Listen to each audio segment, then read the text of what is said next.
Oh man, Lewis, I am fired up. We have a hell of a show today, and I know that there is going to be a portion of our audience that is not going to like me after today's show. But you know what? I know that there is a portion of our audience that is going to appreciate that I am not doing things or not doing things for optics on the program, and I am telling it to you like I see it and like I think it's important for progressives to know. What am I talking about? Well, last week I talked to you about a whole bunch of people emailing me saying, David, are you voting for Jill Stein, the Green Party candidate? Because if you supported Bernie, the obvious correct thing is obviously to support Jill Stein. And I explained, no, I'm not. Jill Stein is fundamentally anti-science on a number of issues, including GMO. She is irrationally anti-Israeli in a way that I could never, ever get behind, because no sensible, rational person could ever come to the conclusion she has come to on that issue.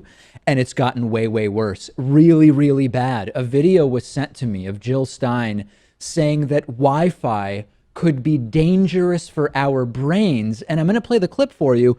It's actually not clear from the clip that she knows the difference between Wi-Fi and wireless phones. It is just an utter mess, okay? First, Jill Stein says, and I'll play it for you, that education should move away from screens, that we should not have kids on screens in school, which we could talk about screen usage, but if you want students to be ready for college and the real world, you need a reasonable amount of computer work to be going on. We'll listen to that, and then we'll get to the Wi-Fi part. And this is just flat out anti-science stuff, the stuff of conspiracy websites. Okay, take a look.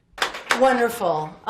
Health issues, social issues, you name it. But to be staring at screens, I mean, we already know that kids who get put in front of TVs, instead of interacting, this is not good in all kinds of ways, and is just, it's not good for their cognitive development, it's not good for their social development. I mean, that is incredible that kids in kindergarten, we should be moving away from screens at all levels of education, not moving into them.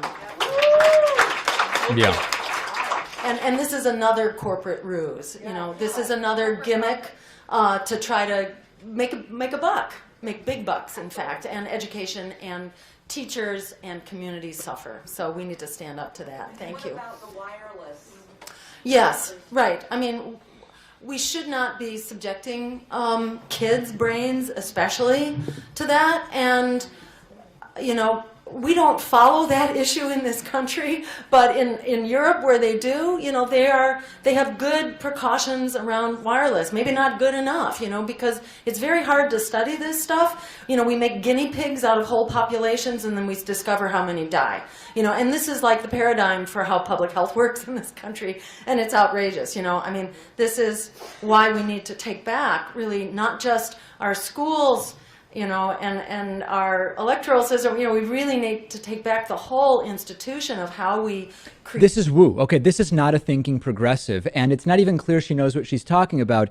The question seems to be about Wi-Fi, and there are completely unsubstantiated claims that Wi-Fi could cause cancer, that the radiation is bad for brains, etc. We know about wireless phones, and I don't know if the critique here, because I don't understand exactly, is the critique that she's saying there is something to Wi-Fi and brains, or is she just not understanding the difference between Wi-Fi and mobile phones? I don't know, but it is a non-science mess. Wi-Fi has been studied. There is no reasonable evidence at all that it poses any risk to health. And the articles keep getting posted, and you might read headlines on YouTube about Wi-Fi and health, but there is no good science saying Wi-Fi is bad for people. It has been studied, and it comes down, Lewis, to understanding types of radiation, not worth getting into now. But this is non-science mumbo jumbo. There is nothing to this. Yeah, it's the getting away from screens thing that kind of irritates me as well. It's yeah, but it's easy to fall into that trap. She's in that camp. It's easy to do a cursory internet search of Jill Stein and say, oh yeah, she seems pretty level-headed and Right. and I like what she stands for. but there are some serious concerns here. There's also been serious debate about Jill Stein's position on vaccines, and the debate has been because she's previously taken a pretty nebulous stance about it. The Washington Post finally got Jill Stein to be more direct about her stance on vaccines, and it is disturbing. She started off fine talking about the importance of vaccines. I'll put up the first quote for you here, where she says, "I think there's no question vaccines have been critical in ridding us of the scourge of many diseases, et cetera, et cetera, et cetera. The problem, though, is that people do not trust the Food and Drug Administration or even CDC, for that matter, where corporate influence and the pharmaceutical industry have a lot of influence." Okay, fair enough. And then here's where it goes completely non-science, woo, mumbo jumbo, where she continues and says, as a medical doctor, and now this is really low, because her experience as a medical doctor has no bearing on any of what she's talking about with regard to vaccines. But she says, as a medical doctor, there was a time where I looked very closely at those issues, and not all those issues were completely resolved. There were concerns among physicians about what the vaccination schedule meant. The toxic substances like mercury, which used to be rampant in vaccines, there were real questions that needed to be addressed. I think some of them at least have been addressed. I don't know if all of them have been addressed. And you might say, well, no big deal. She's sort of dancing around the whole mercury toxicity vaccine schedule thing.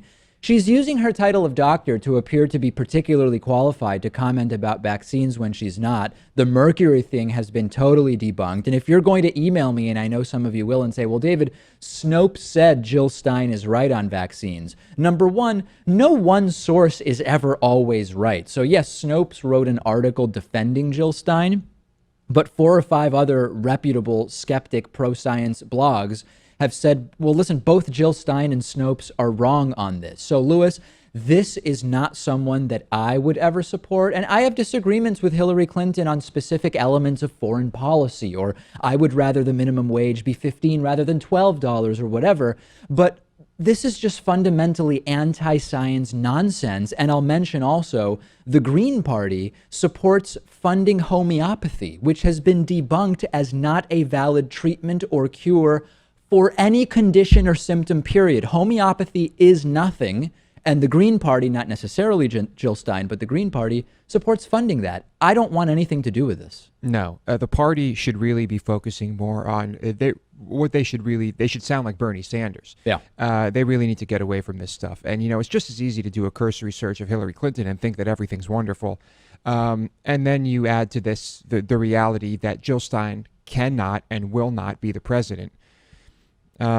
Just add that into your equation. I know it's great to have other parties, but just consider that.